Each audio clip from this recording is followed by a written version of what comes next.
Hi hello ಸ್ನೇಹಿತರೆ, ಎಲ್ಲರಿಗೂ ಕಲ್ಯಾಣ education KSP ಮತ್ತು KPSಗೆ ಸ್ವಾಗತವನ್ನು ಕೋರ್ತಾ ಇದ್ವಿ.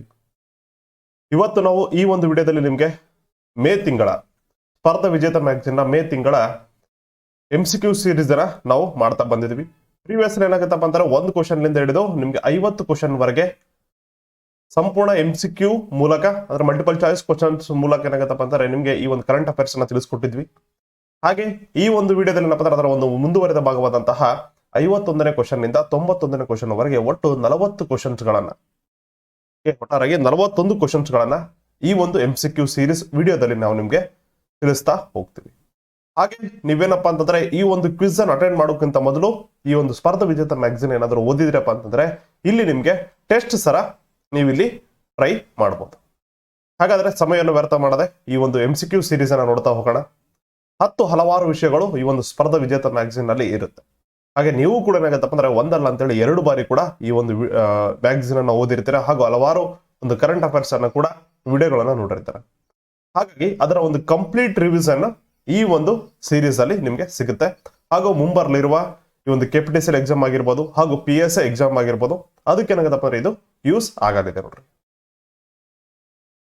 51ನೇ ಕ್ವಶನ್ ಆಲ್ರೆಡಿ ಹೇಳಿದ್ರೆ ನಾನು ನಿಮಗೆ 1 to 50 ಕ್ವಶನ್ಸ್ ಫಸ್ಟ್ ಒಂದು ಸೀರೀಸ್ ಅಲ್ಲಿ ಇದೆ. ಅದರ ಒಂದು ಲಿಂಕ್ ಅನ್ನು ಡಿಸ್ಕ್ರಿಪ್ಷನ್ ನೀಡಲಾಗಿರುತ್ತೆ. ಓಕೆ, ಆ ಮೂಲಕ ಕೂಡ ನೀವು ಆ ಒಂದು ವಿಡಿಯೋನ ನೋಡಬಹುದು, ಅಥವಾ ಕಲ್ಯಾಣ ಎಜುಕೇಶನ್ KSP KPS ಅಂತ ಯೂಟ್ಯೂಬ್ ಅಲ್ಲಿ ಸರ್ಚ್ ಮಾಡಿದ್ರೆ ಅಲ್ಲಿ ನೀವು ಪ್ಲೇ ಲಿಸ್ಟ್ ಅಲ್ಲಿ ಹೋಗಿ ಮೇ ಮಂತ್ ಚೆಕ್ ಮಾಡಿದ್ರೆ ಅಲ್ಲಿ ಕೂಡ ನಿಮಗೆ ಆ ಒಂದು ವಿಡಿಯೋಗಳು ಸಿಗುತ್ತೆ.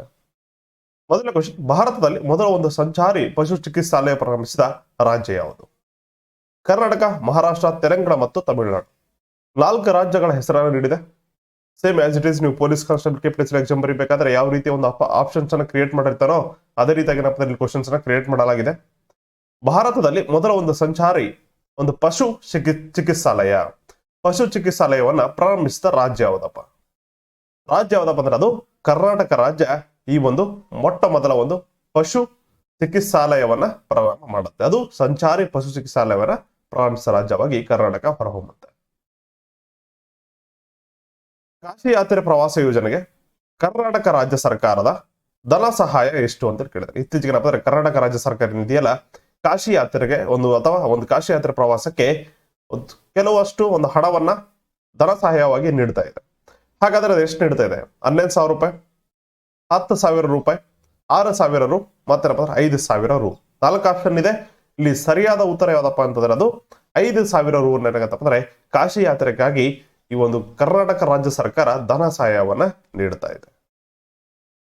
53ನೇ ಕ್ವಶನ್, ಐಕರೋಸ್ ಅಥವಾ ಇಕರಸ್ ಯಾವ ಗ್ರಹದ ಸಂಶೋಧನೆಗಾಗಿ ಸಂಬಂಧಿಸಿದ ಯೋಜನೆ ಆಗಿದೆ? ಈ ಒಂದು ಇಕರಾಸ್ ಅನ್ನುವ ಒಂದು ಯೋಜನೆ ಇದೆಯಲ್ಲ, ಯಾವ ಒಂದು ಗ್ರಹದ ಸಂಶೋಧನೆಗೆ ಸಂಬಂಧಿಸಿದ ಯೋಜನೆ ಆಗಿದೆ ಅಂತ ಕೇಳಿದ.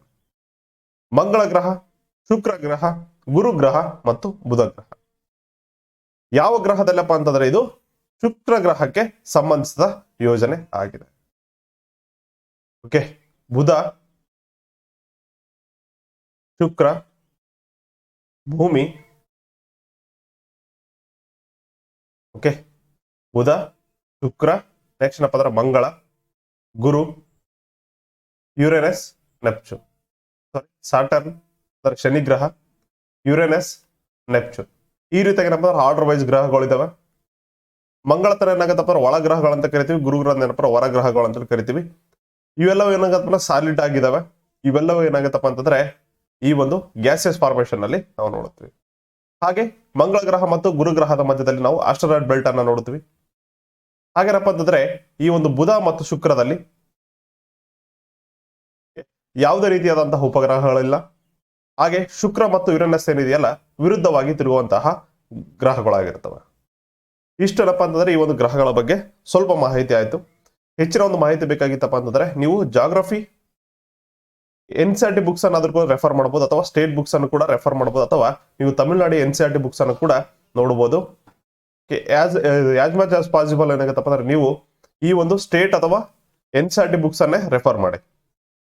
ಯಾವುದೇ ಒಂದು ವಿಷಯ ಆಗಿರೋದು, ಎಕನಾಮಿಕ್ಸ್ ಆಗಿರ್ಬೋದು, ಅಥವಾ ಏನಾಗುತ್ತೆ ಜಾಗ್ರಫಿ ಆಗಿರ್ಬೋದು, ಅಥವಾ ಇತಿಹಾಸ ಆಗಿರ್ಬೋದು, ಯಾವುದೇ ರೀತಿಯಾದಂತಹ ಒಂದು ಸ್ಪರ್ಧಾತ್ಮಕ ಪರೀಕ್ಷೆ ಪ್ರಿಪೇರ್ ಆಗೋರಿದ್ರೆ ಅವರು ಏನಾಗತ್ತಪ್ಪ ಅಂದ್ರೆ ಈ ಒಂದು ಸ್ಟೇಟ್ ಬುಕ್ಸ್ ಅಥವಾ ಈ ಒಂದು ಗವರ್ಮೆಂಟ್ ಅಥರೈಸ್ಡ್ ಬುಕ್ಸ್ ಅನ್ನೇ ರೆಫರ್ ಮಾಡಿ. ಮಾನಸಿಕ ಸಮಸ್ಯೆ ಪರಿಹಾರಕ್ಕೆ ಕರ್ನಾಟಕ ಸರ್ಕಾರ ಮತ್ತು ಆರೋಗ್ಯ ಇಲಾಖೆಯು ಯಾವ ವಿಶೇಷ ಕಾರ್ಯಕ್ರಮವನ್ನ ಆಯೋಜಿಸಿದೆ ಅಂತೇಳಿ ಕೇಳಿದ್ದಾರೆ. ಮಾನಸಿಕ ಸಮಸ್ಯೆ ಪರಿಹಾರಕ್ಕೆ ಕರ್ನಾಟಕ ಸರ್ಕಾರ ಹಾಗೇನಪ್ಪ ಅಂದ್ರೆ ಇತ್ತೀಚೆಗೆ ಭಾರತ ಕೂಡ 2024ರಲ್ಲಿ ಶುಕ್ರಯಾನವನ್ನ ಮಾಡುತ್ತೆ ಅಂತೇಳಿ ಘೋಷಣೆ ಮಾಡಿದೆ. ಹಾಗೆ ಚಂದ್ರನಲ್ಲಿಗೆ ಏನಾಗತ್ತಪ್ಪ ಅಂದ್ರೆ USA ಅಮೆರಿಕ ಏನಿದೆಯಲ್ಲ ಜಪಾನ್ ದೇಶವನ್ನ ಕರೆದೊಯ್ಯುತ್ತೆ. ಅದು ಏನಾಗತ್ತೆ ಬಿಫೋರ್ ಚೈನಾ ಈ ಒಂದು ಮೂನ್ ಮಿಷನ್ ಅನ್ನ ಕೈಗೊಂಡಿದೆ.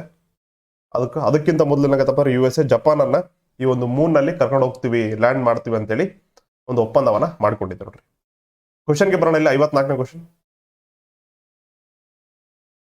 ಮಾನಸಿಕ ಸಮಸ್ಯೆ ಪರಿಹಾರಕ್ಕೆ ಕರ್ನಾಟಕ ಸರ್ಕಾರ ಮತ್ತು ಆರೋಗ್ಯ ಇಲಾಖೆಯು ಯಾವ ಒಂದು ವಿಶೇಷ ಕಾರ್ಯಕ್ರಮವನ್ನ ಆಯೋಜಿಸಿದೆ ಅಂತೇಳಿ ಕೇಳಿದ್ದಾರೆ. ಈ ಮನಸ್, ಈ ಪರಿಹಾರ, ಈ ಬೆಳಕು, ಈ ಸ್ವಾಸ್ಥ್ಯ. ಹಾಗಾದ್ರೆ ಸರಿಯಾದ ಉತ್ತರ ಯಾವ್ದಪ್ಪ ಅಂತಂದ್ರೆ ಈ ಮನಸ್ಸು ಅನ್ನುವುದು. ಇದು ಮಾನಸಿಕ ಸಮಸ್ಯೆ ಪರಿಹಾರಕ್ಕೆ ಕರ್ನಾಟಕ ಸರ್ಕಾರ ಮತ್ತು ಆರೋಗ್ಯ ಇಲಾಖೆಯು ಜಾರಿಗೆ ತಂದಂತಹ ಒಂದು ಕಾರ್ಯಕ್ರಮ ಆಗಿರುತ್ತೆ. 55ನೇ ಕ್ವಶನ್. ಪ್ರಕೃತಿಯನ್ನು ಜೀವಂತ ಮಾತೆ ಎಂದು ಘೋಷಿಸಿದ ಹೈಕೋರ್ಟ್ ಯಾವುದಂತೇಳಿ ಕೇಳಿದ್ದಾನೆ. ಪ್ರಕೃತಿಯನ್ನು ಜೀವಂತ ಮಾತೆ ಎಂದು ಘೋಷಿಸಿದ ಹೈಕೋರ್ಟ್ ಯಾವುದು?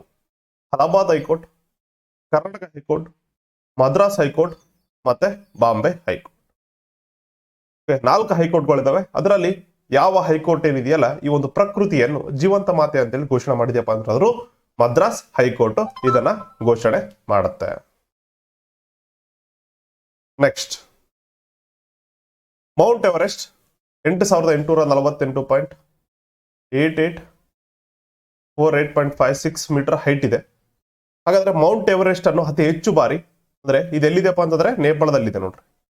ಹೈಯರ್ ಹಿಮಾಲಯಸ್ ಅಲ್ಲಿ ಕಂಡು ಬರುತ್ತೆ. ಹಾಗೆ ಹಿಮಾಲಯದ ಒಟ್ಟು ಉದ್ದ 2400 ಕಿಲೋಮೀಟರ್ ಇದೆ. ವಿಡ್ತ್ ಅಂದ್ರೆ ಡಿಫ್ರೆನ್ಸಿಯೇಷನ್ ಇರುತ್ತೆ. ಓಕೆ, ಈ ಒಂದು ನಮ್ಮ ಇಂಡಿಯಾದ ಟಾಪ್ ಅಲ್ಲಿ ಅಂದ್ರೆ ಜಮ್ಮು ಕಾಶ್ಮೀರ ಆ ಭಾಗದಲ್ಲಿ ನೋಡಿದ್ರೆ ಮತ್ತೆ ಅರುಣಾಚಲ ಪ್ರದೇಶದಲ್ಲಿ ಅಲ್ಲಿಯವರೆಗೆ ಹಬ್ಬಿದೆ. ಓಕೆ, ವಿಡ್ತ್ ಏನಾಗತ್ತಪ್ಪ ಅಂದ್ರೆ 200 ಕಿಲೋಮೀಟರ್, 100 ಕಿಲೋಮೀಟರ್ ಈ ರೀತಿ ಚೇಂಜ್ ಆಗುತ್ತೆ. ಹಾಗಾಗಿ ಆಗರಪ್ಪ ಅಂದ್ರೆ ವಿಶ್ವದಲ್ಲಿ ಅತ್ಯಂತ ಎತ್ತರವಾದಂತಹ ಒಂದು ಪರ್ವತ ಯಾವ್ದಪ್ಪ ಅಂತಂದ್ರೆ ಅದು ಮೌಂಟ್ ಎವರೆಸ್ಟ್ ಆಗಿರುತ್ತೆ. ಇಂತಹ ಪರ್ವತವನ್ನು ಅತಿ ಹೆಚ್ಚು ಬಾರಿ ಅಂದ್ರೆ 26 ಬಾರಿ ಏರಿ ದಾಖಲೆ ಮಾಡಿದಂತಹ ವ್ಯಕ್ತಿಯ ಹೆಸರನ್ನ ಕೇಳಿದೆ. ಕಬಿರಿತ ಶರ್ಫಾ, ಪ್ರಿಯಾಂಕಾ ಮೊಹಿತೆ, ತೇನ್ ಸಿಂಗ್, ಪ್ರಸಂಗ್ ತವಾ. ಇದರ ಸರಿಯಾದ ಉತ್ತರ ಯಾವ್ದಪ್ಪ ಅಂತಂದ್ರೆ ಶರ್ಫಾ ಅನ್ನೋರು. ಕಬಿರಿತ ಶರ್ಫಾ ಅನ್ನೋರು ಏನಾಗುತ್ತೆ ಒಟ್ಟಾರೆಯಾಗಿ 26 ಬಾರಿ ಈ ಒಂದು ಮೌಂಟ್ ಎವರೆಸ್ಟ್ ಅನ್ನ ಏರಿ ದಾಖಲೆಯನ್ನ ನಿರ್ಮಿಸಿದ್ದಾರೆ. ಓಕೆ, ಹಾಗೇನಪ್ಪ ಅಂದ್ರೆ ಈ ಒಂದು ಮೌಂಟ್ ಎವರೆಸ್ಟ್ ಏನಿದೆಯಲ್ಲ ಮೇಲಕ್ಕೆ ಹೋದಂತೆಲ್ಲ ನಿಮಗೆ ಆಕ್ಸಿಜನ್ ಲೆವೆಲ್ ಕಡಿಮೆ ಆಗುತ್ತೆ. ಓಕೆ, ಹಾಗೇನಪ್ಪ ಅಂದ್ರೆ ಹಲವಾರು ಒಂದು ಐಸ್ ಕ್ಯೂಬ್ಸ್ಗಳು ಕೂಡ ಒಂದು ಜಾರಿ ಬೀಳ್ತಾ ಇರುತ್ತೆ. ದೊಡ್ಡ ದೊಡ್ಡದಾದಂತಹ ಒಂದು ಹಿಮಗಡ್ಡೆಗಳು ಕೂಡ ಈ ಒಂದು ಏನಪ್ಪ ಅಂದ್ರೆ ಇಬ್ಬಾಗವಾಗಿ ಮುರಿದು ಬೀಳ್ತಾ ಇರುತ್ತದೆ. ಇಂತಹ ಎಲ್ಲಾ ಒಂದು ಕಠಿಣವಾದಂತಹ ಒಂದು ಪರಿಸ್ಥಿತಿಯಲ್ಲಿ ಕೂಡ 26 ಬಾರಿ ಏರಿ ಇವರು ದಾಖಲೆಯನ್ನು ನಿರ್ಮಿಸಿದ್ದಾರೆ. ಹಾಗಾಗಿ ಇವರ ಹೆಸರನ್ನ ನೀವು ನೆನ್ಪಿಟ್ಕೊಳ್ಳೇಬೇಕು. ಬಿಬಿಎಂಪಿಯ ನೂತನ ಮುಖ್ಯ ಆಯುಕ್ತರು ಯಾರು ಅಂತ ಕೇಳಿದ್ದಾರೆ. ಬಿಬಿಎಂಪಿ ಬೆಂಗಳೂರು ಬೃಹತ್ ಬೆಂಗಳೂರು ಮಹಾನಗರ ಪಾಲಿಕೆ ಅಂತೇಳಿ ಒಟ್ಟಾರೆ 11 ಮಹಾನಗರ ಪಾಲಿಕೆಗಳು ನಮ್ಮ ಕರ್ನಾಟಕದಲ್ಲಿ ನಾವು ನೋಡ್ತೀವಿ. ಹಾಗೆ ಬಿಬಿಎಂಪಿಗೆ ಸಂಬಂಧಪಟ್ಟಂತೆ ಇನ್ನೊಂದೇನಪ್ಪ ಅಂದ್ರೆ ವಿಶೇಷ ಸುದ್ದಿ, ಇತ್ತೀಚೆಗೆ ಸುಪ್ರೀಂ ಕೋರ್ಟ್ ಈ ಒಂದು ಕೋರ್ಟ್ ಏನಿದೆಯಲ್ಲ ಆದೇಶವನ್ನು ನೀಡಿದೆ. ಅದೇನಪ್ಪಾ ಅಂತಾರೆ 8 ವಾರಗಳ ಒಳಗಾಗಿ ಈ ಒಂದು ಬಿಬಿಎಂಪಿ ಎಲೆಕ್ಷನ್ ಅನ್ನ ಕಂಡಕ್ಟ್ ಮಾಡಬೇಕು. ಯಾಕಂದ್ರೆ ಕಳೆದ 2 ವರ್ಷಗಳಿಂದ ಇದನ್ನ ಪೋಸ್ಟ್ಪೋನ್ ಮಾಡ್ತಾ ಬಂದಿದೆ. ಹಾಗೆ ಬಿಬಿಎಂಪಿ ಬಗ್ಗೆ ನೋಡೋದಾದ್ರೆ ನಾವಿಲ್ಲಿ 11 ಮಹಾನಗರ ಪಾಲಿಕೆಗಳಿದಾವೆ ಅಂತ ನೋಡಿದ್ವಿ. ಹಾಗೆ ಈ ಒಂದು 1992ರಲ್ಲಿ 73ನೇ ಒಂದು ತಿದ್ದುಪಡಿ ಅನ್ವಯ ಏನಾಗತ್ತಪ್ಪ ಅಂದ್ರೆ ಈ ಒಂದು ಪಂಚಾಯತ್ ರಾಜ್ಯನ ಸ್ಥಾಪನೆ ಮಾಡ್ತಾರೆ. ಹಾಗೆ 74ನೇ ಅಡಿಯಲ್ಲಿ ಮುನ್ಸಿಪಾಲಿಟಿಯನ್ನ ಸ್ಥಾಪನೆ ಮಾಡ್ತಾರೆ. ಇದರ ಅಡಿಯಲ್ಲಿ ಏನಾಗತ್ತಪ್ಪ ಅಂದ್ರೆ ನಾವು ಈ ಒಂದು ಮಹಾನಗರ ಪಾಲಿಕೆಗಳು ವಿಂಗಡಣೆಯಾಗಿ ನಾವು ಅಧ್ಯಯನ ಮಾಡ್ತೀವಿ. ಹಾಗೆ ಏನಾಗತ್ತಪ್ಪ ಅಂದ್ರೆ ಈ ಒಂದು ಬಿಬಿಎಂಪಿಗೆ ಇತ್ತೀಚೆಗೆ ಬಸವರಾಜ ಬೊಮ್ಮಾಯಿ ಅವರು ಕೂಡ ಎಲೆಕ್ಷನ್ ಕಂಡಕ್ಟ್ ಮಾಡ್ತೀವಿ ಅಂತೇಳಿ ಆದೇಶವನ್ನ ಹೊರಡಿಸಿದ್ದಾರೆ, ಘೋಷಣೆ ಕೂಡ ಮಾಡಿದ್ದಾರೆ. ಹಾಗಾದ್ರೆ ಈ ಒಂದು ಬಿಬಿಎಂಪಿಯ ನೂತನ ಮುಖ್ಯ ಆಯುಕ್ತರಾಗಿ ಆಯ್ಕೆಯಾದವರು ಯಾರಪ್ಪ? ಟಿ ರಮೇಶ್, ತುಷಾರ್ ಗಿರಿನಾಥ್, ಗೌರವ್ ಗುಪ್ತಾ, ಗೋವಿಂದರಾಜು.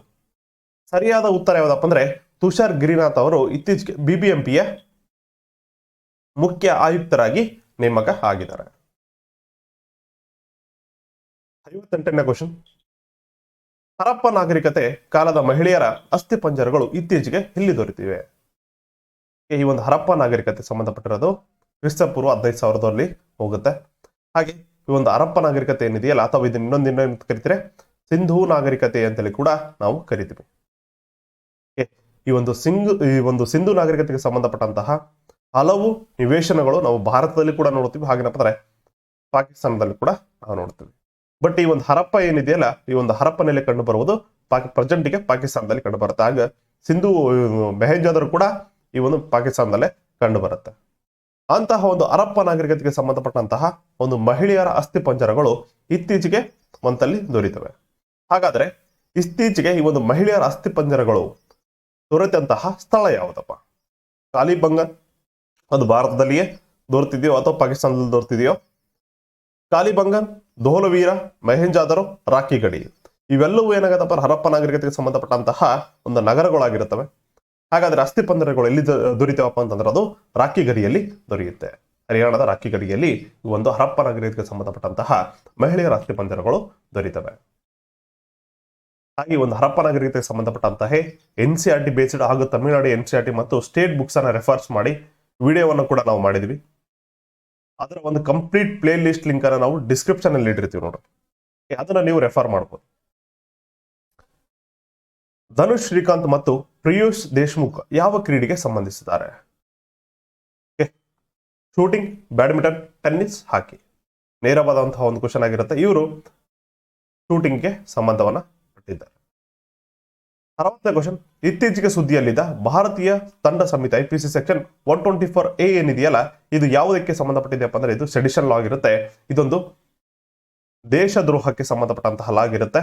ಹಾಗೆ ಈ ಒಂದು IPC ಸೆಕ್ಷನ್ 124A ಅಡಿಯನ್ನ ಬ್ಯಾನ್ ಮಾಡ್ಬೇಕಂತ ಹೇಳಿ ಹೋರಾಟ ನಡೀತಾ ಇದೆ. ಕಾರಣ ಏನಪ್ಪಾ ಅಂದ್ರೆ ಈ ಒಂದು ದೇಶದ್ರೋಹದ ಅಡಿಯಲ್ಲಿ ಹಲವಾರು ನಾಯಕರನ್ನು ಹಾಗೇನಪ್ಪ ಅಂದ್ರೆ ವ್ಯಕ್ತಿಗಳನ್ನು ಏನಂತಪ್ಪ ಅಂದ್ರೆ ಅರೆಸ್ಟ್ ಮಾಡಿ ಕೂಡಿ ಹಾಕ್ತಲಾಗಿದೆ. ಇದೇನಪ್ಪ ಅಂದ್ರೆ ರೈಟ್ ಟು ಲೈಫ್ ಅಂಡ್ ಲಿಬರ್ಟಿಯನ್ನ ಮುರಿದು ಹಾಕತ್ತೆ. ಆರ್ಟಿಕಲ್ 21 ಏನ್ ಕೊಡುತ್ತಲ್ಲ, right to life and liberty ಆಗಿರ್ಬೋದು, ರೈಟ್ ಟು ಸ್ಪೀಚ್ ಆಗಿರ್ಬೋದು, ಫಂಡಮೆಂಟಲ್ ರೈಟ್ಸ್ ಅನ್ನ ಇದು ಮುಟುಕುಗೊಳಿಸ್ತದ. ಅದು ಸಾರಿ ಮುಟುಕನಕ್ಕೆ ಏನಾಗತ್ತಪ್ಪ ಅಂದ್ರೆ ಇದನ್ನ ಈ ಮೂಲಭೂತ ಹಕ್ಕುಗಳೇನಿದೆಯಲ್ಲ ಅದನ್ನ ಜಾರಿಗೆ ಬರುವಂತೆ ತಡೀತದೆ. ಹಾಗೇನಪ್ಪ ಅಂದ್ರೆ ಫಂಡಮೆಂಟಲ್ ರೈಟ್ಸ್ ಅನ್ನ ಕಿತ್ತುಕೊಳ್ಳುವಂತಹ ಒಂದು ಸೆಕ್ಷನ್ ಈ ಒಂದು IPC ಸೆಕ್ಷನ್ 124A ಆಗಿರುತ್ತೆ. ಹಾಗಾಗಿ ಏನಾಗತ್ತಪ್ಪ ಅಂದ್ರೆ ಇದರ ವಿರುದ್ಧ ತುಂಬಾ ಹೋರಾಟ ನಡೀತಾ ಇದೆ. ಇದನ್ನ ಸೆಡಿಷನ್ ಲಾ ಅಂತೇಳಿ ಕರಿತೀವಿ. ಇದು ದೇಶದ್ರೋಹಕ್ಕೆ ಸಂಬಂಧಿಸಿದಂತಹ ಒಂದು ಸೆಕ್ಷನ್ ಆಗಿರುತ್ತೆ. ಅಜಯ್ ಭೂಷಣ್ ಪಾಂಡೆ ಸಮಿತಿಯು ಯಾವುದಕ್ಕೆ ಸಂಬಂಧಿಸಿದೆ? ಅಜಯ್ ಭೂಷಣ್ ಪಾಂಡೆ ಯಾವುದಕ್ಕೆ ಸಂಬಂಧಿಸಿದೆ ಅಂತ ಕೇಳಿದರೆ, ಆರ್ಥಿಕವಾಗಿ ಹಿಂದುಳಿದ ವರ್ಗದ ಜನರ ಮೀಸಲಾತಿಗಾಗಿ, ಪರಿಶಿಷ್ಟ ಜಾತಿಗಳ ಮೀಸಲಾತಿಗಾಗಿ, ಪಂಚಾಯಿತಿಗಳ ಉನ್ನತೀಕರಣಕ್ಕಾಗಿ, ಹವಾಮಾನ ವೈಪರೀತ್ಯ ನಿವಾರಣೆಗಾಗಿ. ಹವಾಮಾನ ವೈಪರೀತ್ಯ ನಿವಾರಣೆಗಾಗಿ. ಹಾಗಾದ್ರೆ ಅಜಯ್ ಭೂಷಣ್ ಪಾಂಡೆ ಸಮಿತಿಯು ಯಾವುದಕ್ಕೆ ಸಂಬಂಧಿಸಿದೆ ಅಂತ ಕೇಳಿದ್ರೆ, ಆರ್ಥಿಕವಾಗಿ ಹಿಂದುಳಿದ ವರ್ಗದ ಜನರ ಮೀಸಲಾತಿಗಾಗಿ ಈ ಒಂದು ಅಜಯ್ ಭೂಷಣ್ ಪಾಂಡೆ ಸಮಿತಿ ಸಂಬಂಧಿಸಿದೆ. 62ನೇ ಕ್ವಶನ್ ಓದ್ರಿ. ಅಸನಿ ಚಂಡಮಾರುತಕ್ಕೆ ಯಾವ ದೇಶದ ಹೆಸರನ್ನ ಅಥವಾ ಈ ಒಂದು ಅಸನಿ ಚಂಡಮಾರುತಕ್ಕೆ ಯಾವ ದೇಶ ಹೆಸರು ನೀಡಿದೆ ಅಂತ ಕೇಳಿದ್ದಾರೆ.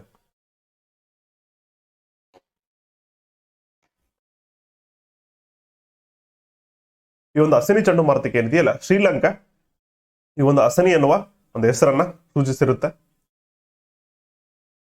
ಯುನೆಸ್ಕೋ ವತಿಯಿಂದ ವಿಶ್ವ ಪುಸ್ತಕ ಮತ್ತು ಕಾಪಿರೈಟ್ ದಿನ ಯಾವಾಗ ಆಚರಿಸುತ್ತಾರೆ ಅಂತ ಕೇಳಿದ್ದಾರೆ. ವಿಶ್ವ ಪುಸ್ತಕ ಮತ್ತು ಕಾಪಿರೈಟ್ ದಿನವನ್ನ ಯುನೆಸ್ಕೋ ಆಚರಣೆ ಮಾಡುತ್ತೆ. ಹಾಗಾದ್ರೆ ಯುನೆಸ್ಕೋ ಯಾವ ದಿನದಂದು ಇದನ್ನು ಆಚರಣೆ ಮಾಡ್ತಪ್ಪ ಅಂತಾರೆ, ಅದು ಏಪ್ರಿಲ್ 23ರಂದು ಈ ಒಂದು ವಿಶ್ವ ಪುಸ್ತಕ ಮತ್ತು ಕಾಪಿರೈಟ್ ದಿನವನ್ನಾಗಿ ಆಚರಣೆ ಮಾಡ್ತಾರೆ. 64ನೇ ಕ್ವಶನ್, 2022ರ ವಿಶ್ವ ಪುಸ್ತಕ ರಾಜಧಾನಿ ಎಂದು ಗುರುತಿಸಲ್ಪಟ್ಟ ನಗರ ಯಾವುದು ಅಂತೇಳಿ ಕೇಳಿದಾನೆ.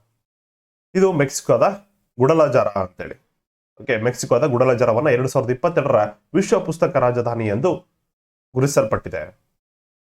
65ನೇ ಕ್ವಶನ್, ಇದು ಜಸ್ಟ್ ಫಾರ್ ರಿವಿಷನ್ ಆಗಿದ್ದ ಕಾರಣಕ್ಕಾಗಿ ನಾವು ಹೆಚ್ಚು ಎಕ್ಸ್ಪ್ಲೇನ್ ಮಾಡಿ ನಿಮ್ಗೆ ವೇಸ್ಟ್ ಆನ್ ಮಾಡ್ತಿಲ್ಲ. ಯಾಕಪ್ಪ ಅಂದ್ರೆ ನಾನು ಆಲ್ರೆಡಿ ಪ್ರಿವಿಯಸ್ ಹೇಳಿದ್ದೀನಿ, ಒಂದು ಮೇ ಮಂತ್ನ ಸ್ಪರ್ಧ ವಿಜೇತ ಮ್ಯಾಗಝಿನ್ ನೀವು ಓದ್ಕೊಂಡು ಬಂದಿದ್ರೆ ಇಲ್ಲಿ ನೀವು ಜಸ್ಟ್ ಫಾರ್ ರಿವಿಷನ್ ಆಗ್ಲಿ ಅಂತೇಳಿ, ಅಂದ್ರೆ ನೀವು ಏನನ್ನ ಮಿಸ್ ಮಾಡ್ಕೊಳ್ತಾ ಇದ್ದೀರಾ ಅಂತೇಳಿ ಗೊತ್ತಾಗ್ಲಿ ಅಂತೇಳಿ ನಾವು ಈ ಒಂದು MCQ ಸೀರೀಸ್ ಅನ್ನ ಮಾಡ್ತಾ ಇದ್ವಿ.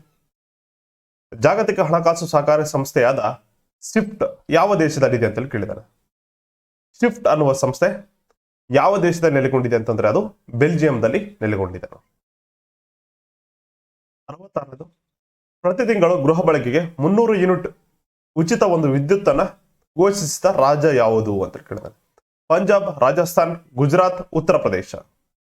ಇದು ಪಂಜಾಬ್ ರಾಜ್ಯ ಇತ್ತೀಚೆಗೆ ಏನಪ್ಪ ಅಂದ್ರೆ 300 ಯೂನಿಟ್ ಉಚಿತ ಒಂದು ವಿದ್ಯುತ್ ಅನ್ನ ಘೋಷಣೆ ಮಾಡಿದೆ. ಇದಕ್ಕಿಂತ ಪ್ರಿವಿಯಸ್ ಏನಾಗತ್ತಪ್ಪ ಅಂದ್ರೆ ಡೆಲ್ಲಿ ಯೂನಿಯನ್ ಟೆರಿಟರಿ ಏನಾಗತ್ತಪ್ಪ ಇದನ್ನು ಘೋಷಣೆ ಮಾಡಿತ್ತು.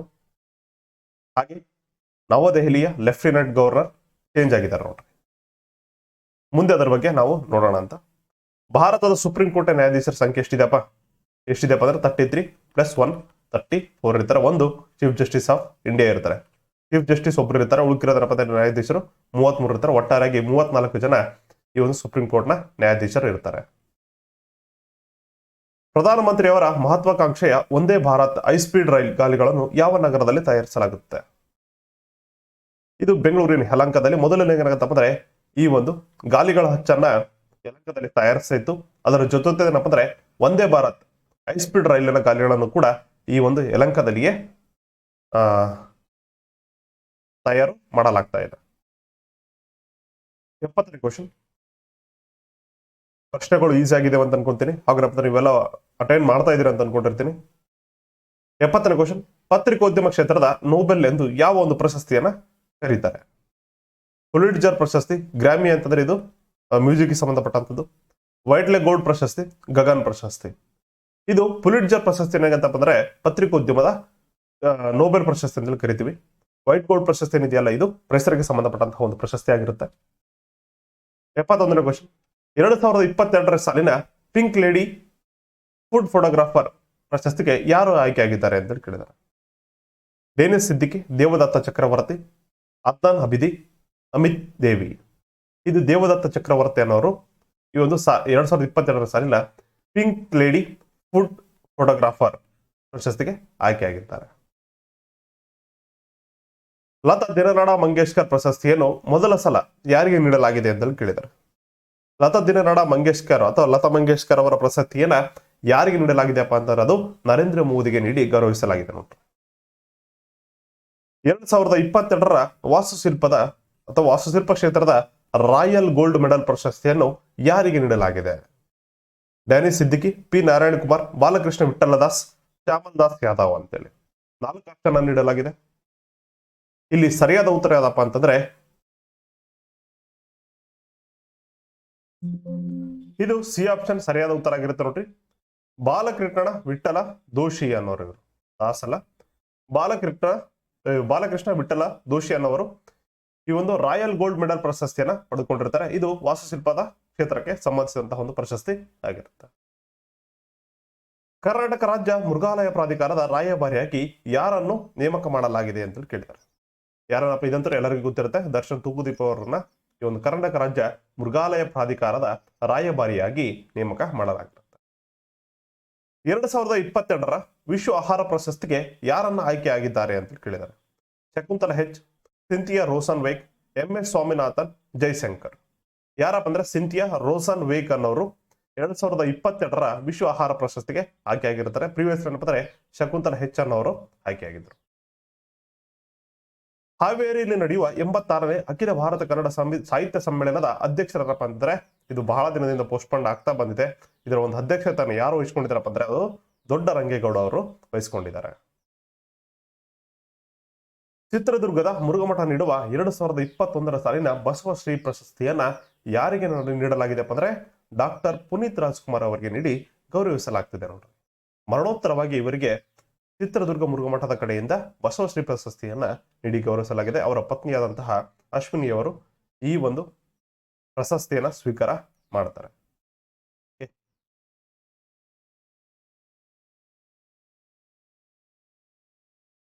ಒಂದ್ ಮಾತು ನೆನ್ಪಿಕೊಂಡ್ರಿ, ಸಿಗದ ಖುಷಿಗೆ ನನ್ನ ಸಾಗದ ಕನಸಿಗೆ ಆಸೆ ಪಡುವುದು ಅದೊಂದು ಮೂರ್ಖತನ ಆಗಿರುತ್ತೆ. ಸಿಗುವ ಖುಷಿಯಲ್ಲಿ ನನ್ನ ಸಾಗುವ ಕನಸು ಕಟ್ಟಿ ಬದುಕುವುದೇ ನಿಜವಾದ ಜೀವನ ಆಗಿರುತ್ತೆ. ಹಾಗೇನಾಗತ್ತಪ್ಪ ಅಂದ್ರೆ ನಮ್ಮಲ್ಲಿರುವ ಒಂದು ಜ್ಞಾನವನ್ನ ಹಂಚಿಕೊಂಡು ಎಲ್ಲರ ಜೊತೆ ಚೆನ್ನಾಗಿ ಬಾಳೋಣ ಅಂತ. 78ನೇ ಕ್ವಶನ್. ಪಂಡಿತ್ ಶಿವಕುಮಾರ್ ಶರ್ಮಾ ಯಾವ ವಾದ್ಯ ನುಡಿಸುವುದರಲ್ಲಿ ಪ್ರಸಿದ್ಧರಾಗಿದ್ದವರು ಅಂತ ಕರೀತಾರೆ. ಇವ್ರು ಏನಾಗಿದ್ದಪ್ಪ ಅಂದ್ರೆ ಸಂತೂರ್ ನುಡಿಸುವಲ್ಲಿ ಪ್ರಸಿದ್ಧರಾಗಿರ್ತಾರೆ. ಯಾವ ರಾಜ್ಯದಲ್ಲಿ ಟೊಮೊಟೊ ಜ್ವರ ಕಂಡು ಬಂದಿದೆ ಅಂತ ಕೇಳಿದರೆ ಟೊಮೊಟೊ ಜ್ವರ ಇಲ್ಲಿ ಕಾಣ್ತಾ ಇದೆಯಲ್ಲ, ಇದು ಏನಪ್ಪಾ ಅಂದ್ರೆ ಭಾರತದ ಕೇರಳ ರಾಜ್ಯದಲ್ಲಿ ಈ ಒಂದು ಟೊಮೊಟೊ ಜ್ವರ ಕಂಡು ಬಂದಿದೆ. ಶ್ರೀಲಂಕಾ ದೇಶದ ನೂತನ ಪ್ರಧಾನಮಂತ್ರಿ ಯಾರು ಅಂತ ಕೇಳಿದ್ದಾರೆ. ಇದು ವೆರಿ ವೆರಿ ಇಂಪಾರ್ಟೆಂಟ್. ರಾನಿಲ್ ವಿಕ್ರಮಸಿಂಘೆ ಅವರು ಶ್ರೀಲಂಕಾದ ನೂತನ ಪ್ರಧಾನಮಂತ್ರಿಯಾಗಿ ನೇಮಕಗೊಂಡಿರ್ತಾರೆ. 81ನೇ ಕ್ವಶನ್, 2022ರ ಮಂಗೋಲಿಯಾದಲ್ಲಿ ನಡೆದ ಏಷ್ಯಾ ಕುಸ್ತಿ ರಸ್ಲಿಂಗ್ ಚಾಂಪಿಯನ್ಶಿಪ್ ನಲ್ಲಿ ಚಿನ್ನ ಗೆದ್ದ ಕುಸ್ತಿಪಟು ಯಾರು ಅಂತ ಕೇಳಿದ್ದಾರೆ. ಇದು ರವಿ ದಹಿಯಾ ಅನ್ನೋರು ಈ ಒಂದು ಏಷ್ಯನ್ ಕುಸ್ತಿ ಚಾಂಪಿಯನ್ಶಿಪ್ ನಲ್ಲಿ ಗೋಲ್ಡ್ ಮೆಡಲ್ ಅನ್ನ ಗೆಲ್ತಾರೆ. 2022ರ ಬೆಂಗಳೂರು ಮ್ಯಾರಥಾನ್ ನ ರಾಯಭಾರಿ ಯಾರಪ್ಪ ಅಂತಂದ್ರೆ Usain Bolt, Justin Gatlin, Sachin Tendulkar, Rahul Dravid ಅಂತ ಹೇಳಿದಾರೆ. ಮ್ಯಾರಥಾನ್ ಯಾರು ಓಡ್ತಾರಪ್ಪ? ರನ್ನಿಂಗ್ ಇದ್ದವ್ರು ಓಡ್ತಾರೆ. ಹಾಗಾದ್ರೆ ಸಚಿನ್ ತೆಂಡೂಲ್ಕರ್ ಮತ್ತು ರಾಹುಲ್ ದ್ರಾವಿಡ್ ಈ ಒಂದು ಎಲಿಮಿನೇಟ್ ಆಗ್ತಾರೆ. ಉಳಿದಿರೋದು ಯಾರು? ಉಸೇನ್ ಬೋಲ್ಟ್ ಮತ್ತು ಜಸ್ಟಿಸ್ ಕ್ಯಾಟ್ಲಿನ್. ಈಗ ಇವೆರಡರಲ್ಲಿ ಡೌಟ್ ಬಂತಪ್ಪ ಅಂದ್ರೆ ಇದು US ದ ಜಸ್ಟಿಸ್ ಕ್ಯಾಟ್ಲಿನ್ ಅವರು ಈ ಒಂದು ಬೆಂಗಳೂರು ಮ್ಯಾರಥಾನ್ ರಾಯಭಾರಿಯಾಗಿ ಬೆಂಗಳೂರಿನ ಮ್ಯಾರಥಾನ್ ರಾಯಭಾರಿಯಾಗಿರ್ತಾರೆ. ಇದು US ನ ರನ್ನರ್ ಆಗಿರ್ತಾರೆ. ಮಂಗಳ ಗ್ರಹದಲ್ಲಿ ಮನೆ ನಿರ್ಮಿಸಲು ಇಟ್ಟಿಗೆ ತಯಾರಿಸಿದ ಬಾಹ್ಯಾಕಾಶದ ಸಂಸ್ಥೆ ಯಾವುದು? ಓಕೆ, ನಾವಿನ್ನ ಭೂಮಿಯ ಮೇಲೆ ಏನಾಗತ್ತಪ್ಪ ಅಂತಂದ್ರೆ ಮನೆ ನಿರ್ಮಾಣಕ್ಕೆ ಆಗ್ತಾ ಇಲ್ಲ. ಇತ್ತೀಚಿನ ಏನಪ್ಪ ಅಂದ್ರೆ ಸೆನ್ಸಸ್ ಅನ್ನು ನೋಡೋದಾದ್ರೆ ಹಾಗೂ ಏನಪ್ಪ ಅಂದ್ರೆ ಅಥವಾ ಇಂಡೆಕ್ಸ್ ಅನ್ನು ನೋಡೋದಾದ್ರೆ ಈ ಒಂದು 2020ರಿಂದ 2022ರ ಅವಧಿಯಲ್ಲಿ ಅತಿ ಹೆಚ್ಚು ಜನ ಅತಿ ಒಂದು ಬಡತನದಲ್ಲಿ ಮಿಂದೇಳ್ತಾ ಇದ್ದಾರೆ. ಹಾಗೇನಪ್ಪ ಅಂದ್ರೆ ಅನ್ಎಂಪ್ಲಾಯ್ಮೆಂಟ್ ರೇಟ್ ಕೂಡ ಹೆಚ್ಚಾಗಿದೆ. ಹಾಗಾಗಿ ಇಷ್ಟೆಲ್ಲ ಬಡತನ ಹೊಂದಿದ್ರು ಕೂಡ ವಿಚಿತ್ರ ಏನಪ್ಪ ಅಂದ್ರೆ ಮಂಗಳ ಗ್ರಹದಲ್ಲಿ ಮನೆಯನ್ನು ನಿರ್ಮಾಣಕ್ಕೆ ಇಟ್ಟಿಗೆಯನ್ನು ತಯಾರು ಮಾಡ್ತಾ ಇದ್ದಾರೆ. ಹಾಗಾದ್ರೆ ಆ ಒಂದು ಮಂಗಳ ಗ್ರಹದಲ್ಲಿ ಮನೆ ನಿರ್ಮಿಸಲು ಇಟ್ಟಿಗೆ ತಯಾರಿಸಿದ ಬಾಹ್ಯಾಕಾಶ ಸಂಸ್ಥೆ ಯಾವ್ದಪ್ಪ ಅಂತಂದ್ರೆ ಇದು ನಮಗೆ ಏನಪ್ಪ ಅಂದ್ರೆ ಒಂದು ಹೆಮ್ಮೆಯ ರೀತಿ. ಯಾಕಪ್ಪ ಅಂದ್ರೆ ಇದನ್ನ ISRO, Indian space research organisation ಮತ್ತು ಭಾರತೀಯ ವಿಜ್ಞಾನ ಸಂಸ್ಥೆ ಜಂಟಿಯಾಗಿ ಏನಾಗತ್ತಪ್ಪ ಅಂದ್ರೆ ಈ ಒಂದು ಮಂಗಳ ಗ್ರಹದಲ್ಲಿ ಮನೆ ನಿರ್ಮಿಸಲು ಇಟ್ಟಿಗೆಯನ್ನ ತಯಾರಿಸಿದೆ. ಇದು ಒಂದು ಕಡೆಯಿಂದ ಹೆಮ್ಮೆಯನ್ನ ತಂದು ಕೊಟ್ಟರೆ, ಇನ್ನೊಂದು ಕಡೆ ಏನಾಗತ್ತಪ್ಪ ಅಂದ್ರೆ ಜನರು ಹಸಿವಿನಿಂದ ಹಾಗೇನಪ್ಪ ಅಂದ್ರೆ ಬಡತನದಿಂದ ತುಂಬಾ ಬಳಲ್ತಾ ಇದ್ದಾರೆ. ಅದರ ಬಗ್ಗೆ ಕೂಡ ನಮ್ಮ ಸರ್ಕಾರ ಗಮನವನ್ನು ಕೊಡಬೇಕು. ಇನ್ನೊಂದು ಮಾತೇನಪ್ಪ ಅಂತಂದ್ರೆ ಈ ಒಂದು ಬಡತನವನ್ನ ನಾವು ತೊಲಗಿಸಬೇಕಾದ್ರೆ ನಾವು ವೆಲ್ ಎಜುಕೇಟೆಡ್ ಆಗ್ಬೇಕಾಗತ್ತೆ. ಗೋಧಿಗಾಗಿ ಸೆಣಬು ಎಂಬ ವಿನಿಮಯ ಒಪ್ಪಂದವನ್ನು ಭಾರತ ಯಾವ ದೇಶದೊಂದಿಗೆ ಒಪ್ಪಂದವನ್ನ ಮಾಡಿಕೊಂಡಿದೆ ಅಂತೇಳಿ ಕೇಳಿದ್ದಾರೆ. ಯಾವ ದೇಶದೊಂದಿಗೆಪ್ಪ ಅಂತಂದ್ರೆ ಈ ಒಂದು ಗೋಧಿಗಾಗಿ ಸೆಣಬು ಅನ್ನುವ ಒಂದು ಒಪ್ಪಂದವನ್ನ ಅರ್ಜೆಂಟೈನಾ ದೇಶದೊಂದಿಗೆ ಒಪ್ಪಂದವನ್ನ ಮಾಡಿಕೊಂಡಿದೆ. ತಾಳೆ ಎಣ್ಣೆ ಬೆಲೆ ನಿಯಂತ್ರಿಸಲು ತಾಳೆ ಎಣ್ಣೆ ರಫ್ತು ನಿಷೇಧಿಸಿದ ದೇಶ ಯಾವುದು ಅಂತೇಳಿ ಕೇಳಿದ್ದಾರೆ. ತಾಳೆ ಎಣ್ಣೆ ಬೆಲೆಯನ್ನ ನಿಯಂತ್ರಿಸಲು ತಾಳೆ ಎಣ್ಣೆ ರಫ್ತು ನಿಷೇಧಿಸಿದ ದೇಶ ಯಾವ್ದಪ್ಪ ಅಂದ್ರೆ ಅದು ಇಂಡೋನೇಷ್ಯಾ ಆಗಿರುತ್ತೆ. ಇತ್ತೀಚೆಗೆ ನಮ್ಮ ಭಾರತ ದೇಶ ಏನಾಗಿತ್ತಪ್ಪ ಅಂದ್ರೆ ಗೋಧಿ ಶಾರ್ಟೇಜ್ ಆಗ್ತಾ ಇದೆ. ಗೋಧಿ ಬೆಳೆ ಏನಾಗತ್ತಂದ್ರೆ ಶಾರ್ಟೇಜ್ ಆಗುತ್ತೆ. ಎಂದೇ ಸಂದರ್ಭದಲ್ಲಿ ಏನಂತಂದ್ರೆ ರಫ್ತು ಮಾಡುವುದನ್ನ ನಿಲ್ಲಿಸ್ತಾರೆ. ಹಾಗೇನಾಗತ್ತಪ್ಪ ಅಂದ್ರೆ ಭಾರತ ದೇಶ ಇತ್ತೀಚೆಗೆ ಗೋಧಿ ಬೆಳೆಯನ್ನ ರಫ್ತು ಮಾಡುವುದನ್ನ ನಿಷೇಧ ಹೇರಿತು. ಅದೇ ರೀತಿ ಏನಂತಾರೆ ಈ ಒಂದು ತಾಳೆ ಎಣ್ಣೆ ಬೆಲೆಯನ್ನು ನಿಯಂತ್ರಿಸಲು ಏನ್ ಮಾಡ್ತಪ್ಪ ಅಂದ್ರೆ ತಾಳೆ ಎಣ್ಣೆ ರಫ್ತು ನಿಷೇಧಿಸವನ್ನ ಮಾಡುತ್ತೆ. ಹಾಗಾದ್ರೆ ಈ ಒಂದು ತಾಳೆ ಎಣ್ಣೆ ರಫ್ತು ನಿಷೇಧ ಮಾಡಿದಂತಹ ದೇಶ ಯಾವ್ದಪ್ಪ ಅಂದ್ರೆ ಅದು ಇಂಡೋನೇಷ್ಯಾ ಆಗಿರುತ್ತೆ ನೋಡ್ರಿ. $100 ಬಿಲಿಯನ್ ಆದಾಯ ಮೀರಿದಂತಹ ಅಥವಾ $100 ಬಿಲಿಯನ್ ಆದಾಯವನ್ನು ದಾಟಿದಂತಹ ಭಾರತದ ಮೊದಲ ಕಂಪನಿ ಯಾವ್ದಪ್ಪ ಅಂದ್ರೆ ಅದು ರಿಲಯನ್ಸ್ ಇಂಡಸ್ಟ್ರೀಸ್ ಕಂಪನಿ ನೋಡ್ರಿ. ಮೇ 9 ಯಾರ ಜನ್ಮದಿನವಾಗಿರುತ್ತೆ? ರವೀಂದ್ರನಾಥ್ ಟ್ಯಾಗೋರ್, JK ಗೋಖಲೆ, ಬಾಲಗಂಗಾಧರ್ ತಿಲಕ್. ಇಲ್ಲಿ ಏನಾಗುತ್ತಪ್ಪ ರವೀಂದ್ರನಾಥ್ ಟ್ಯಾಗೋರ್ ಮತ್ತೆ JK Gokhale servants of India ಅಂತ ಓದಿರ್ತೀವಿ ನೋಡಿ 1905ರಲ್ಲಿ ಇತಿಹಾಸ ಓದ್ಬೇಕಾದ್ರೆ. ಈ ಒಂದು ಗೋಪಾಲ ಕೃಷ್ಣ ಗೋಖಲೆ ಹಾಗೇನಪ್ಪ ಅಂದ್ರೆ ಗಾಂಧೀಜಿ ಅವರ ಗುರು ಅಂತೇಳಿ ನಾವು ಗುರುತಿಸ್ಕೊಳ್ತೀವಿ. ಪೊಲಿಟಿಕಲ್ ಗುರು ಅಂತೇಳಿ ಗೋಪಾಲ ಕೃಷ್ಣ ಗೋಖಲೆ ಅವರನ್ನ ನಾವು ನೋಡ್ತೀವಿ ಅಥವಾ ಈ ಇತಿಹಾಸದಲ್ಲಿ ನಾವು ಕಾಣ್ತೀವಿ. ಅಂತಹ ಒಂದು ಗೋಪಾಲ ಕೃಷ್ಣ ಗೋಖಲೆ ಮತ್ತು ರವೀಂದ್ರನಾಥ್ ಟ್ಯಾಗೋರ್ ಅವರ ಜನ್ಮದಿನ ಯಾವಾಗಪ್ಪ ಅಂದ್ರೆ ಮೇ 9ರಂದು. 88 ಯಾವ ಯೋಜನೆಗಾಗಿ 2022ರ ಸಾಲಿನ ಪ್ರಧಾನಮಂತ್ರಿ ಸಾರ್ವಜನಿಕ ಆಡಳಿತದ ದಕ್ಷತಾ ಪ್ರಶಸ್ತಿಯನ್ನ ಲಭಿಸಿದೆ ಅಂತ ಕೇಳಿದ್ದಾರೆ. ಯಾವ ಯೋಜನೆಗೆ 2022ರ ಸಾಲಿನ ಪ್ರಧಾನಮಂತ್ರಿ ಸಾರ್ವಜನಿಕ ಆಡಳಿತದ ದಕ್ಷತಾ ಪ್ರಶಸ್ತಿ ಅಂತಂದ್ರೆ ಒಂದು PM ವಾಣಿ ಯೋಜನೆ, ಉಜ್ವಲ ಯೋಜನೆ ಅಂತಂದ್ರೆ ಏನಾಗತ್ತಪ್ಪ ಇತ್ತೀಚೆಗೆ ₹200 ಸಬ್ಸಿಡಿಯನ್ನು ಕೂಡ ನೀಡಲಾಗಿದೆ ನೋಡ್ರಿ. ಉಜ್ವಲ ಯೋಜನೆ ಏನಾಗತ್ತಪ್ಪ ಅಂದ್ರೆ ಈ ಒಂದು ಬಡವರಿಗೆ ಅಥವಾ BPL ಕಾರ್ಡ್ ಹೊಂದಿದವರಿಗೆ ಏನಾಗತ್ತಪ್ಪ ಅಂದ್ರೆ ಅಥವಾ ಎಕನಾಮಿಕಲಿ ವೀಕರ್ ಸೆಕ್ಷನ್ಸ್ ಅವರಿಗೆ ಸಬ್ಸಿಡಿ ದರದಲ್ಲಿ ಈ ಒಂದು ಸಿಲಿಂಡರ್ ಅನ್ನ ನೀಡ್ತಾ ಇತ್ತು. ಹಾಗೇನಪ್ಪ ಅಂದ್ರೆ ₹200 ಇತ್ತೀಚೆಗೆ ರಿಡ್ಯೂಸ್ ಕೂಡ ಮಾಡಿದೆ. ಹಾಗೆ ಉಡಾನ್ ಯೋಜನೆ, ಉಡೇ ದೇಶ ಕಾಮ್ ನಾಗರಿಕ ಅಂತೇಳಿ ಎಲ್ಲರಿಗೂ ಏನಾಗತ್ತಪ್ಪ ಅಂತಂದ್ರೆ ಈ ಒಂದು ವಿಮಾನದಲ್ಲಿ ಪ್ರಯಾಣಿಸುವಂತಹ ಒಂದು ಸಾಮರ್ಥ್ಯವನ್ನು ಹೊಂದಲಿ ಅಂತೇಳಿ ಕಡಿಮೆ ದರದಲ್ಲಿ ಉಡಾನ್ ಯೋಜನೆಯಲ್ಲಿ ವಿಮಾನ ಸಾಗಾಣಿಕೆಗೆ ನೆರವನ್ನ ನೀಡ್ತಾ ಇದೆ. ಹಾಗೆ PM ಗತಿಶಕ್ತ ಯೋಜನೆ. ಹಾಗಾದ್ರೆ ಈ 4ರಲ್ಲಿ ಯಾವ ಒಂದು ಯೋಜನೆಗೆ ಪ್ರಧಾನಮಂತ್ರಿ ಸಾರ್ವಜನಿಕ ಆಡಳಿತದ ದಕ್ಷತಾ ಪ್ರಶಸ್ತಿಯನ್ನು ಲಭಿಸಿದೆ ಅಂತಂದ್ರೆ ಅದು ಉಡಾನ್ ಯೋಜನೆಗೆ ಲಭಿಸುತ್ತೆ ನೋಡ್ರಿ. 80ನೇ ಕ್ವಶನ್. ಭಾರತದ ಮೊಟ್ಟ ಮೊದಲ ಸ್ವದೇಶಿ ನಿರ್ಮಿತ ವಿಮಾನ ಯಾವ್ದಪ್ಪ ಅಂತ ಕೇಳಿದಾನೆ. ಯಾವ್ದಪ್ಪ ಅಂತಾರೆ ಅದು ಡಾರ್ನಿಯರ್ 228. ಇದು ಭಾರತದ ಮೊಟ್ಟ ಮೊದಲ ಸ್ವದೇಶಿ ನಿರ್ಮಿತ ಆ, ವಿಮಾನ ಆಗಿರುತ್ತೆ. ಸಾರಿ, ಈ ಇಮೇಜ್ ಅಲ್ಲ ನೋಡ್ರಿ. ಯಾವ ರಾಜ್ಯ ಸರ್ಕಾರವು ಏಪ್ರಿಲ್ 14ರಂದು ಅಂಬೇಡ್ಕರ್ ಜನ್ಮದಿನವನ್ನು ಸಮಾನತೆ ದಿನವನ್ನಾಗಿ ಆಚರಿಸಿ ಇತ್ತೀಚೆಗೆ ಏನಪ್ಪ ಅಂದ್ರೆ ಆಂಧ್ರ ಪ್ರದೇಶದಲ್ಲಿ ಒಂದು ಪ್ಲೇಸ್ ಯಾವ್ದಪ್ಪ ಅಂಬೇಡ್ಕರ್ ಡಿಸ್ಟಿಕ್ ಅಂತೇಳಿ ಬದಲಾವಣೆ ಮಾಡ್ತಾ ಇದ್ರು. ಅದಕ್ಕಾಗಿ ಏನಪ್ಪ ಅಂದ್ರೆ ತುಂಬಾ ಹೋರಾಟ ಕೂಡ ಆಗಿದೆ. ಹಾಗೆ ಆ ಒಂದು MLA ಮನೆಯನ್ನು ಕೂಡ ಸುಟ್ಟಾಕಿದ್ದಾರೆ. ಹಾಗಾದ್ರೆ ಏಪ್ರಿಲ್ 14 ಅಂಬೇಡ್ಕರ್ ಅವರ ಜನ್ಮದಿನ. ಆ ಒಂದು ಏಪ್ರಿಲ್ 14 ಅವರ ಒಂದು ಜನ್ಮದಿನದಂದು ಯಾವ ರಾಜ್ಯ ಸಮಾನತೆ ದಿನವನ್ನಾಗಿ ಆಚರಿಸಲು ನಿರ್ಧಾರವನ್ನು ಕೈಗೊಂಡಿದೆ ಅಂತ ಕೇಳಿದ. ಅದು ಯಾವ್ದಪ್ಪ ಅಂದ್ರೆ ತಮಿಳುನಾಡು ಸರ್ಕಾರ. ಕೊನೆಯ ಕ್ವಶನ್. ಯಾವ ದಿನದಂದು ಆಯುಷ್ಮಾನ್ ಭಾರತ್ ದಿನವನ್ನಾಗಿ ಆಚರಿಸಲಾಗಿದೆ ಅಂತ ಕೇಳಿದ. ಇದು 30th ಏಪ್ರಿಲ್. 30ನೇ ಏಪ್ರಿಲ್ ಅಂದು ಆಯುಷ್ಮಾನ್ ಭಾರತ್ ದಿನವನ್ನಾಗಿ ಆಚರಿಸಲಾಗ್ತಾ ಇದೆ. ಇಷ್ಟು ಏನಾಗುತ್ತಪ್ಪ ಅಂದ್ರೆ ಒಟ್ಟಾರೆಯಾಗಿ ನಿಮ್ಗೆ 91 ಕ್ವಶನ್ಸ್ ನಾವು ಸ್ಪರ್ಧ ವಿಜೇತ ಮ್ಯಾಗಝಿನ್ ನಿಂದ ಕವರ್ ಅಪ್ ಮಾಡಿದ್ದೀವಿ. ಈ ಒಂದು ಪ್ರಶ್ನೆಗಳು ನಿಮಗೆ ಇಷ್ಟ ಆಗಿತ್ತಪ್ಪ ಅಂದ್ರೆ ಲೈಕ್ ಮಾಡೋದನ್ನ ಮರೆಯಬೇಡಿ ಸ್ನೇಹಿತರೆ. ಹಾಗೂ ಈ ರೀತಿಯ ಒಂದು ಹೆಚ್ಚೆಚ್ಚು ವಿಡಿಯೋಗಳು ನಿಮಗೆ ಬೇಕಾಗಿತ್ತಪ್ಪ ಅಂದ್ರೆ ನಮ್ಮ ಒಂದು ಕಮೆಂಟ್ಸ್ ಬಾಕ್ಸ್ ಅಲ್ಲಿ ನಿಮ್ಮ ಒಂದು ಅಭಿಪ್ರಾಯವನ್ನು ತಿಳಿಸಿ. ಹಾಗೂ ಟೆಲಿಗ್ರಾಮ್ ಕೂಡ ಚಾನಲ್ ಕೂಡ ಇದೆ ನಮ್ದು, ಕಲ್ಯಾಣ ಎಜುಕೇಶನ್ KSP KPS ಅಂತೇಳಿ. ಅದರ ಲಿಂಕ್ ಅನ್ನು ಕೂಡ ನಾವು ಡಿಸ್ಕ್ರಿಪ್ಷನ್ ಅಲ್ಲಿ ಹಾಕಿರ್ತೀವಿ.